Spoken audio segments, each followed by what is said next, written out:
Welcome back to the Hotel Soprana Podcast, and today we are here doing part two together with Karlis, and we're talking about training in-house and outsourcing. So, Karlis, I have a few questions for you where I want to hear your intake. And first of all, what we often hear from hotel owners and hotel managers is that they are doing training on site and somebody in the hotel is responsible for it, so they just do it. What do you think? Hello, everyone. That's a really spot on question because I do sales myself towards the recruitment and hospitality training, and I often hear this, let's say, an excuse that our guys can do it better. My take on that is everyone can always do it better or cheaper, but what does it actually cost in a hidden cost to the business? Because managers are called managers for a reason. They're managing how things are done, which has already been set in a place a long time ago. So, for example, if I take if I'm a manager and I take on new employee, the waiter or waitress, it doesn't matter, or chef, they come in. Most likely, the likely scenario is I'm gonna pick my favorite person from the team, which knows pretty much everything, how we do things around here. And works long term. And works long term, and I'm gonna invite them to train this new person. And therefore, this long term employee gonna show the new employee how we do things here. But nobody's gonna tell the new employee why we're doing them. So that is the huge difference why external training brings more value and makes difference versus the in-house training. And there is also a saying that you will not be a prophet in your own country. So, and it's sometimes what people are saying, when I hear my manager say the same thing, it sounds like one thing. When Karlis came and explained what's behind that and did it, it sounded like something new. It's exactly the same stuff as in a relationship. We have a super clever friend in our side, and we meet this person every day, and this person says, it's bad for you, it's bad for you, it's bad for you, and we never listen to them. Yes. Same stuff is with external and in-house training. You get a manager who everyone knows, or a staff trainer, and they tell in the same thing over and over again, but the people view them differently. They have a personal attachment to this person, or they know them already. Maybe it works sometimes, time to time, to the new staff members in a team. But for example, in a hotel chains, your main team trainer, as they called in a chains, they're not gonna run across the country for one new team member, which joins for 5 shifts, evening shifts a week. So when you task the crew for a summer season, let's say for example, outsourced trainer before the season comes and brings in the neutral voice, which the team hears differently. He sets the benchmark and a standard for a whole season, which needs to be followed, elevated up, but never downgraded. But the existing features for long-term businesses, for example, they run for a season, summer season, winter season, and then summer season is gone, winter season is a couple of months away, and you start hiring staff for a winter season. Why isn't your summer season workers not coming back? If you think and advertise that this place is amazing, it's like, and you have to hire the staff and turn over the staff every single season. That is a hidden indicator that something's wrong in the business, in a recruitment, in a staff culture as it is. Because in my opinion, it's not my opinion, that's my experience. I have worked in a place for many years. and staff turnover is very low because the culture has built and developed such a strong concept. Nobody wants to leave. Had a girl back in the day in the UK. She worked in a restaurant for 10 years. Yeah. She earned her own flat in that restaurant from the tips. She never had a different job or anything else at all. She built her life and enjoyed the environment which we all work in together. So that's just a small, tiny example of what right culture in a workplace can do. So is it?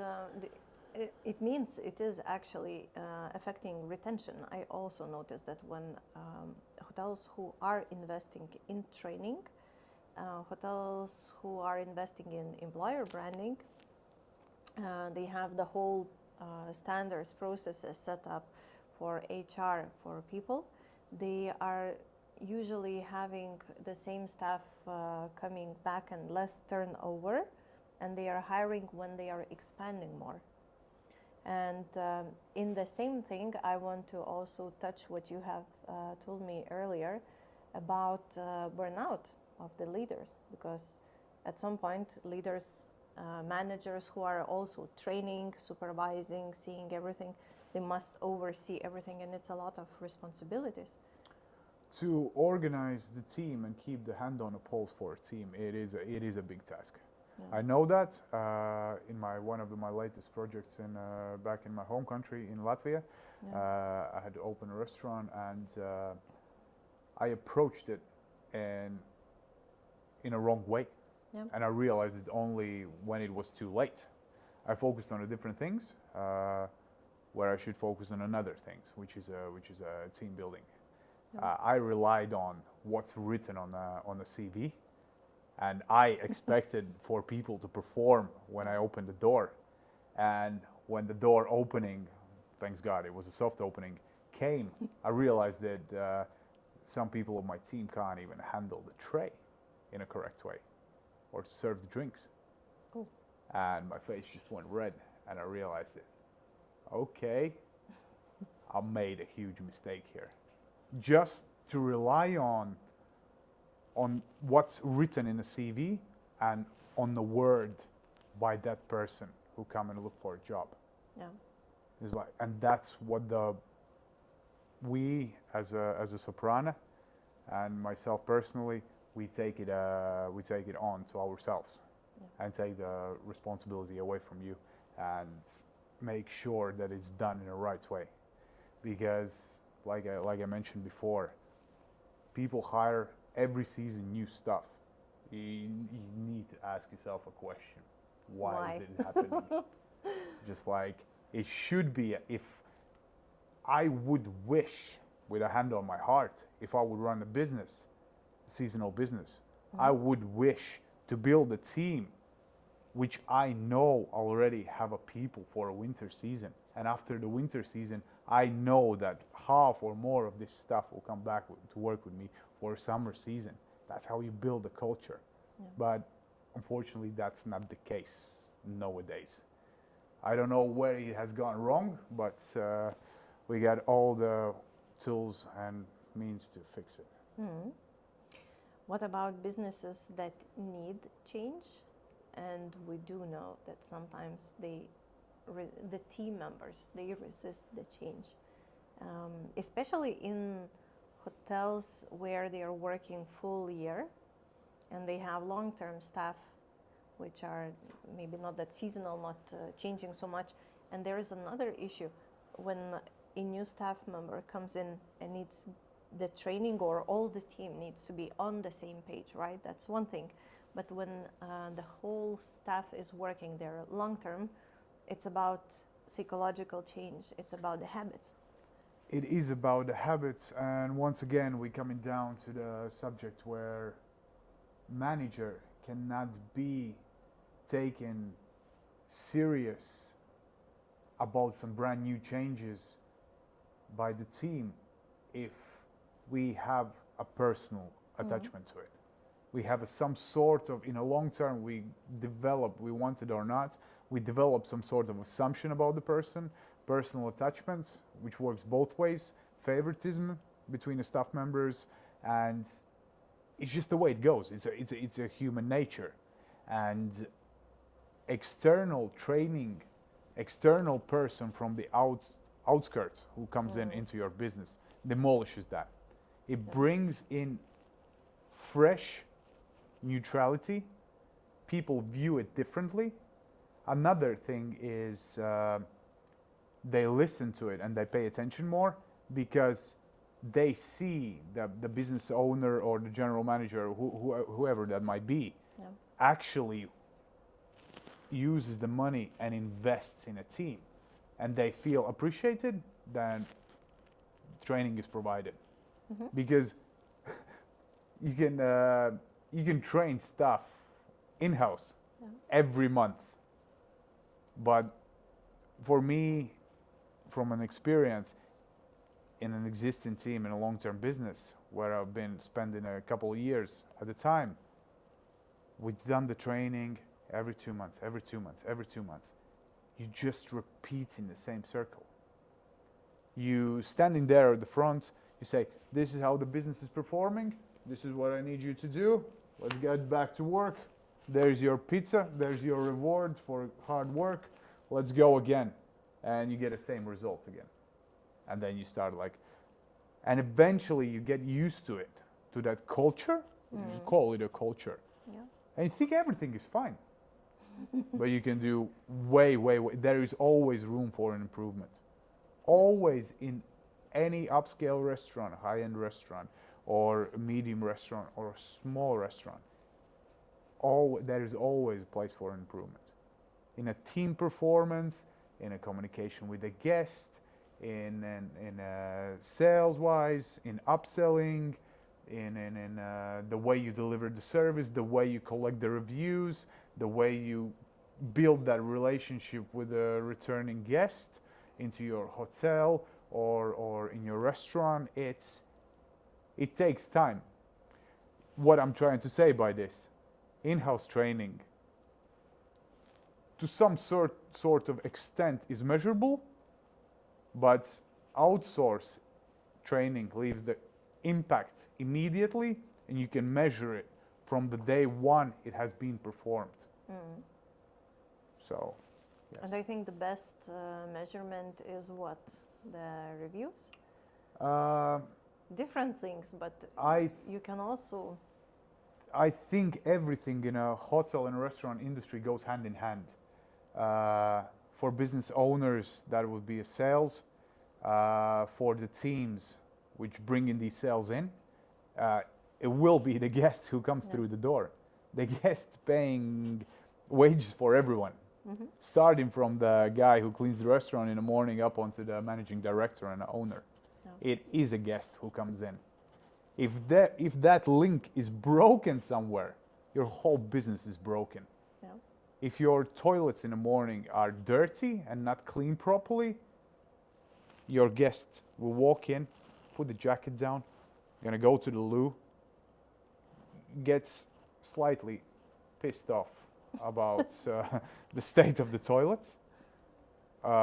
If that is what he sees, imagine what's going on in a guest's head when he sits down at the table and waiting for his food. Or his imagination runs wild for what's going on in the back of house or behind the bar or the areas which he doesn't see.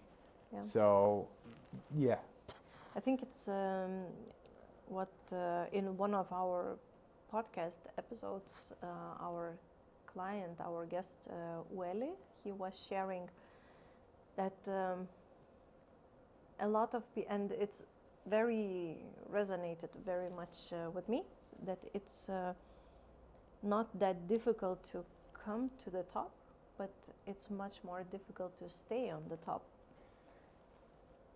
I'm going to say it from my personal experience as well, across the professional matter, across the restaurants in a worldwide, and sports career in a which I had half professionally.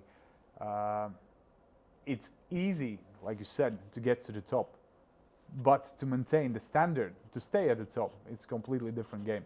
So it demands from you a constant investment, involvement, the hand on the pulse, literally everything what you can imagine. You have to be willing to make your surroundings, your business, your team, your premises, your everything better than it is today. Literally. And as I said before, there is always a room for an improvement. If you are lazy, that's a different story. We can operate on a mediocre level, and you don't need the training. You don't need outsourcing. You don't need nothing. You can do everything by yourself, and it's going to leave the dent in a short term or long term. It depends how lazy you are towards to these things. But if you want to thrive, in every business, if we're talking about the restaurant and hotel business, comes the point when there is a meeting called and it says, okay, we've been operating half a year at this level, we need to reach this level. There is a finance guy in a big chains who says, we didn't hit the target. What's the matter? Why? And there is like, because. I truly believe that you need to look for ways. If you have reached a certain level, you need to look for ways how to improve. Because tools run out. At some point, you think you know it all, and you stay stagnant at a one spot.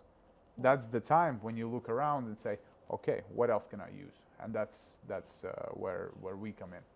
That's where you find the tools. You have to have help from somewhere else. In a sport, you can reach a certain level with the same trainer. If you want to go beyond, you have to change something.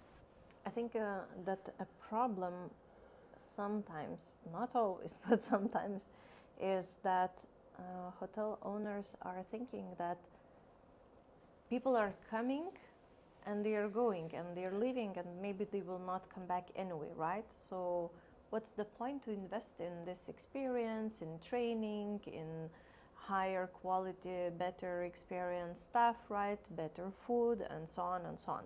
So the quality sometimes is a thing of mindset and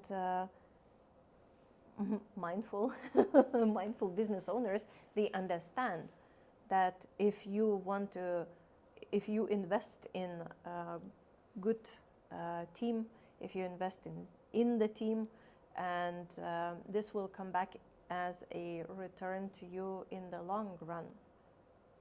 Guests are coming back. It's different kind of guests. Maybe you can also have full year cycle and so on. So I think it's long marathon run, right? It's not single time. Let's say it that way. Even if you're planning on opening your business for a season, and your business has been open for, let's say, 5 previous summer seasons, yeah? I say take your chances and try it out. What's the worst that can happen? Literally nothing. Because that hidden cost in revenue and damages, where you have a mediocre team running your business even for a season, it costs you a lot.